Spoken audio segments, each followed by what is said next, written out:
Next news. Breaking news from the White House.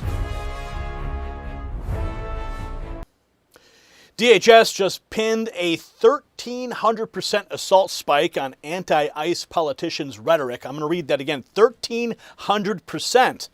Then AOC goes out and says ICE is shooting people out in the street. No, we're not going to blow past that, okay? Wait until you hear the other clips that DHS we've got stacked in this video. 3 million illegal aliens left the U.S. since January 2025. That number is why AOC, Navarro, Behar, and Whoopi Goldberg are melting down on camera. Trump closed the border. DHS flat out said our borders are closed. Border Patrol is crawling through El Paso storm drains, hunting cartel smugglers, and ICE is still ripping criminals off our streets. So what does the Democrat media cartel do? They smear agents as executioners, scream dictators, and tell mobs to fight it in the streets. You and I know exactly where this road goes, and ICE officers are paying the price.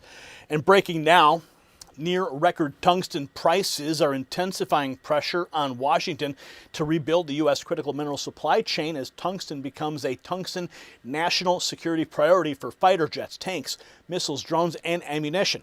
The United States has seen no U.S. commercial tungsten mining since 2015. And President Trump's Project Vault includes a $12 billion strategic stockpile and $30 billion domestic production push, while the Pentagon has directed millions towards restarting its U.S. tungsten production.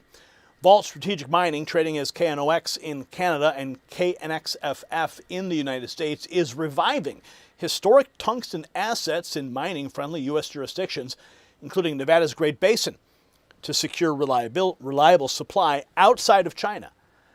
The district carries a USGS estimate of roughly 168,000 tons of tungsten oxide and an estimated in-ground value of $30 billion to $50 billion, proven former mines.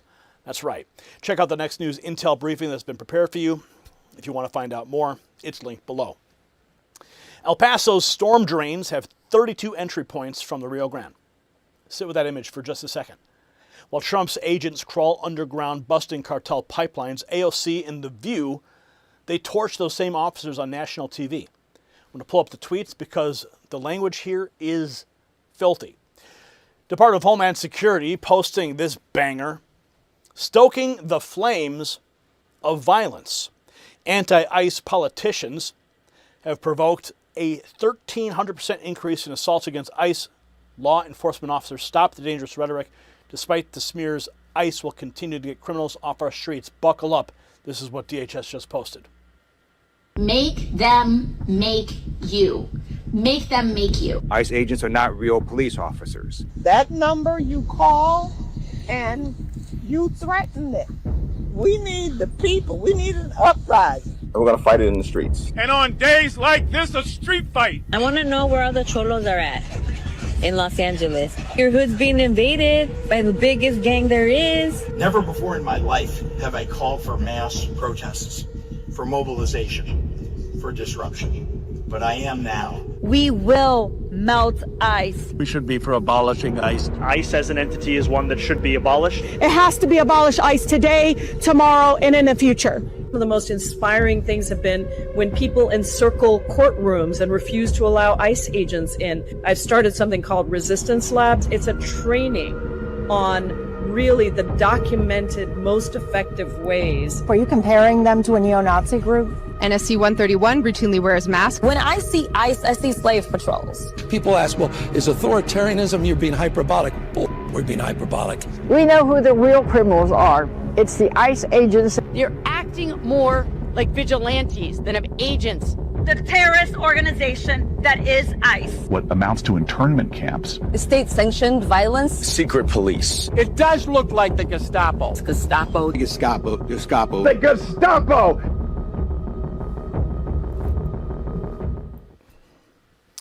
Yeah, we could pretty much end the whole report there, right? You got all the sound bites in one clip. That was from DHS, tying the anti-ICE rhetoric to a 1,300% spike in assaults on agents. And now AOC takes the smear even further, accusing Trump of running an agency that's shooting people in the streets. Thank you. Congressman, what are your thoughts about the Trump administration immediately reversing itself on, because yesterday they said they were going to reverse on ICE and vehicle stops. Then President Trump puts out a statement saying they're going to continue. What are your thoughts on that? This is the guy that said he could shoot someone on Fifth Avenue and people would still support him. And now he has an agency shooting people out in the street. And at this point, it's practically a campaign promise from this guy. It's atrocious. Mr. Mullen said that he was going to try to get the DHS off the front page. Well, now it's on the front page for 2 killings. And, we were talking yesterday about Senator Collins and like how she was able to get Mark Wayne on the phone. What do you make about the fact that ICE is still doing this? You said this wasn't going on when there was no money for ICE, no money for... I think oftentimes when we see an institution, the outcome of that institution, when it's repeated and sustained and reproduced, oftentimes ends up being either overtly or subvertly the purpose of it. And this administration campaigned on cruelty and violence against immigrants, and that's what they're doing. Thank you. So AOC just handed Democrat talking points to cameras on Capitol Hill. Next, watch The View cranking the same message in overdrive with claims that ICE is executing people and Trump wants to stop elections. If and when Democrats win the House and or Senate, he's going to be there impeached. Will finally be. He's not going to be impeached. I don't say that. I don't believe that's going to happen. Why not? Because I don't think they have the votes, and they know that, and they're not going to spend the energy on that. But what there is going to be is accountability. What there is going to be is hearings. What there is going to be is ICE agents and the leaders of ICE brought in front of Congress and asked why they are executing people in the streets of America. What there is going to be is transparency and accountability and question asked about the Trump crypto grift and the way that they have monetized the presidency and made billions of dollars. So this is why he wants to stop the election, and this is why he's doing everything he can. That's what she said. And for what it's worth, I actually do think that President Trump believes he won the 2020 election. I've waffled on this, but as time's gone on... Did he change his story? In reading Maggie Haberman and Jonathan Swan's reporting, I actually truly believe when you repeat something enough and you surround yourself by people who are affirming it, I really do think that he believes it. It's called. He believes it. Yeah, and people, and this is exactly how other countries have found themselves in the hands of dictators. Yeah, that's right. We have an opportunity to make that shift. It's up to us. We get what we vote for. We will get what we vote for. We'll be right back. And we're now learning that the FCC may be yanking the license or the classification as The View as a news channel, news show. And that's going to change the entire formula of that program. That's the media machine right there. Activists and TV hosts painting law enforcement as villains. Meanwhile, DHS is showing the other side Border Patrol teams crawling through El Paso storm drains to stop cartel smugglers. El Paso, they have this extensive storm drain system, but the cartel uses it to smuggle illegal migrants from Mexico into the U.S. Fox News got rare exclusive access. Take a look. We went deep underground. We climbed into the narrow storm drains with Border Patrol's elite confined space entry team. The underground maze stretches for miles beneath El Paso.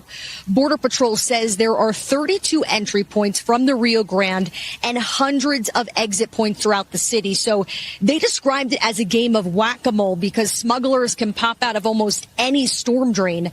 But agents say they use technology to detect movement underground, to monitor entry points, and position teams to intercept groups.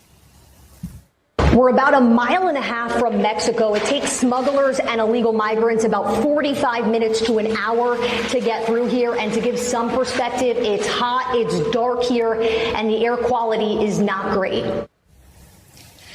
With the border now closed, Border Patrol says traffic underground has changed. Instead of groups of 40 to 60 people moving through these drains, agents typically encounter about 2 to 3 at a time.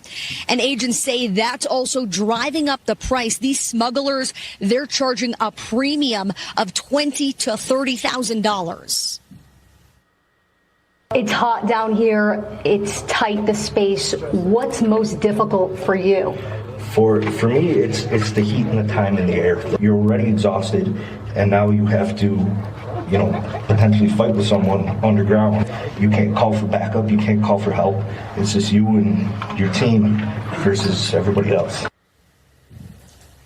And it's dangerous work. Border Patrol says it takes specialized training experience to operate underground, to monitor oxygen levels, and to navigate these tight, confined spaces. Because of that, this elite team has basically built this replica storm drain here. That's what the agents train out of, so they could really see and feel what it's like to work out of these tight spaces, guys. So while the left screams about ICE and the media runs cover, the numbers tell a different story. Next, Trump administration says 300 million illegal aliens have already left the country since January. Here's Mark Wayne Mullen. Removals is 3 million. Total removals, 3 million. 1.4 total aliens have been, since we've been put in place, have either volunteered to be deported, yet we paid for them, or we forced them. But as I said, total removals have said, hey, we're leaving the country and did it on themselves, was over 3 million. Yes. 3 million gone. That's what enforcement looks like when the White House actually means it. But as removals ramp up, another fight is showing up inside America itself. In Michigan, Home Depot now posting Arabic signage in Dearborn. Home Depot added Arabic language signage inside its Dearborn, Michigan location. How do you like that? We will melt ice. Landed in the same DHS montage as fight it in the streets. And then DHS posted the bill. Assaults on ICE officers up 1,300%. That's AOC, Anna Navarro, Joy Behar, Whoopi Goldberg, and the whole Democrat media machine putting targets on federal agents' backs because Donald Trump shut the border, drove out 3 million illegal aliens, and made their open border racket crater in public. Now, AOC needs to answer for the words, ICE is shooting people out in the streets. Anna Navarro needs to answer for executing people on the streets of America. Joy Behar and Whoopi Goldberg need to answer for dressing up federal law enforcement as dictatorship while ICE officers get hammered with a 1,300% assault spike. You heard the number. You saw the pattern. Trump closed the border. DHS says the border's closed. Border Patrol hunting smugglers in El Paso drains, and 3 million illegal aliens are gone since January 2025. That's success. And the left answers success with incitement. Back ICE, back Border Patrol, back Trump, and blast this everywhere because the same media cartel smearing these agents will bury the receipts the second the patriots stop pushing them. And that 1,300% spike is exactly the kind of story that YouTube loves to bury. We've got more coming straight from inside the building tonight, so text White House to 844-840-4963 and get our credentialed White House reports sent right to your phone before the algorithm chokes them off. The system controls information. Information control is power. I want you to see this. Truth only survives together. They don't want this shared. Share this now.